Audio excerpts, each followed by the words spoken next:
ছাত্র জনতার গণ অভ্যর্থনের ১ মাস পূর্তির এই দিনে যুব ও ক্রীড়া উপদেষ্টা আসিফ মাহমুদ সজীব ভূঁইয়া বলেন, বাংলাদেশের সাবেক প্রধানমন্ত্রীর সরকারি বাসভবন গণভবনকে জুলাই গণ অভ্যর্থন স্মৃতি জাদুঘর করার সিদ্ধান্ত করা হয়েছে।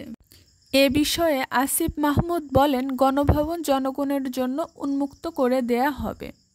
জুলাই গণ অভ্যর্থনে শহীদদের স্মৃতি এবং বিগত ফ্যাসিবাদী আমলে যত অন্যায় অবিচার হয়েছে তার সবকিছু সংরক্ষণ করার জন্য এটাকে জুলাই গণ অভ্যর্থন স্মৃতি জাদুঘর হিসেবে প্রতিষ্ঠা করা হবে।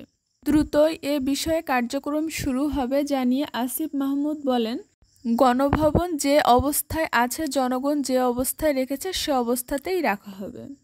এর মধ্যে ভেতরে একটা জাদুঘর প্রতিষ্ঠা করা হবে যাতে অভ্যর্থনের স্মৃতি সংরক্ষিত থাকে।